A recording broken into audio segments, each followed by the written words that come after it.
शेवगाव शहरातील टपरीधारकांचे अतिक्रमण काढल्याने टपरीधारकांवर उपासमारीची वेळ आलेली आहे। अनेकांचा रोजगार गेला आहे। शेवगाव शहरातील टपरीवर काम करणारे हजारो युवक बेरोजगार झालेले आहेत। टपरीधारकांच्या कुटुंबांची अवस्था अत्यंत दयनीय झाली आहे। तसेच टपरीधारकांवर विविध बँकांचे कर्ज, होम लोन आदी व्यवसाय कर्ज काढलेले असल्याने त्यांच्यावर आज रोजी बँक तगादे आदी अतिरेक होण्यास सुरुवात झाली आहे।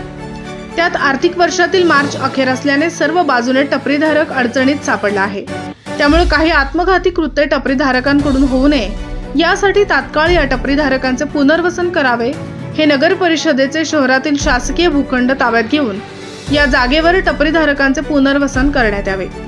या मागणीसाठी आजपासून क्रांती चौकात उपोषण सुरू केले आहे। यावेळी टपरीधारक मोठ्या संख्येने आमरण उपोषणास बसले आहेत। आंदोलनस्थळी माजी आमदार चंद्रशेखर घुले पाटील, पंचायत समिती माजी सभापती अरुण पाटील लांडे यांनी उपोषणकर्त्यांची भेट घेतली। अतिक्रमणात गेल्या 50 ते 60 वर्षापासून जे टपरीधारक स्वतःच्या कुटुंबाचा उदरनिर्वाह आपल्या व्यवसायाच्या जीवावर करीत होते, त्या व्यवसायाचं आज उद्ध्वस्तीकरण झालेलं आहे। अतिक्रमण निघल्यामुळे, टपरी निघल्यामुळे या व्यवसायाचं उद्ध्वस्तीकरण झालं। शेवगाव शहराचं शहर पण या ठिकाणी निघून गेलेलं आहे। आमच्या एका नाभिक कुटुंबातील बांधवाने आपल्या कुटुंबाची रोजीरोटीचा उदरनिर्वाह आपल्याकडून होणार नाही, आपली टपरी उठली, या अनुषंगाने स्वतःचं जीवन संपवण्याचं काम पांडू उर्फ संजय शिंदे या नाभिक समाजाच्या बांधवानं या ठिकाणी केलेलं आहे।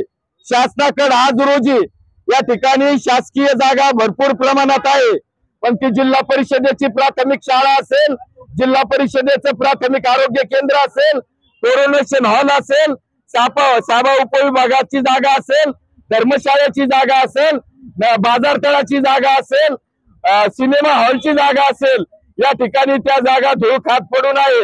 या ठिकाणी त्या जागेचा कोणत्याही प्रमाणात वापर नाही। शासनाचा शर्तभंग व्यवहार या ठिकाणी त्या जागेशी आहे। म्हणून तात्काळ या टपरीधारकांचं पुनर्वसन या सर्व जागेवर झालं पाहिजे, ही मागणी घेऊन या ठिकाणी टपरीधारक, त्याचबरोबर शेवगाव शहर संघर्ष समिती, भारतीय कम्युनिस्ट पक्ष, चर्मकार विकास महासंघ या ठिकाणी आमरण उपोषणाला बसलेले आहेत। आणि जोपर्यंत टपरीधारकांच्या पुनर्वसनाचा निर्णय होत नाही तोपर्यंत हे उपोषण, हे आंदोलन स्थगित होणार नाही। शेवगाव शहरातील सर्व टपरीधारक यांनी आजपासून आमरण उपोषण सुरू केलेलं आहे। 1 महिन्यापासून शेवगावच्या टपरीधारकांना अतिक्रमणाच्या नावाखाली टपऱ्या काढून टाकल्यानंतर उत्पन्नाचं कोणतंही साधन त्यांच्याकडे नाही। त्यामुळं एका टपरीधारकाने स्वतःचं जीवन संपवलेलं आहे, आत्महत्या केलेली आहे। अशीच वेळ बऱ्याचशा कुटुंबावर आलेली आहे। उत्पन्नाचं कोणतं साधन नसल्यामुळं आमचं पुनर्वसन करावं। जोपर्यंत पुनर्वसन होत नाही तोपर्यंत आहे त्या ठिकाणी थोडीफार जागा द्यावी, शासनाने त्यांना आर्थिक हातभार लावावा। त्याचबरोबर बँकेचे जे हप्ते आहेत, हे हप्ते काही जोपर्यंत पुनर्वसन होते तोपर्यंत हप्ते स्थगित ठेवावेत। अशा प्रकारच्या मागणीसाठी शेवगाव मधील सर्व अतिक्रमण धारक, टपरीधारक यांनी आजपासून उपोषण सुरू केलेलं आहे। या उपोषणाला शेवगाव शहरातील, तालुक्यातील सर्व राजकीय पक्षांचा, सर्व संघटनांचा पाठिंबा आहे। त्यामुळं शेवगावचे जे टपरीधारक आहे यांना योग्य ठिकाणी पुनर्वसन झालं पाहिजे, अशी मागणी या ठिकाणी करण्यात आलेली आहे।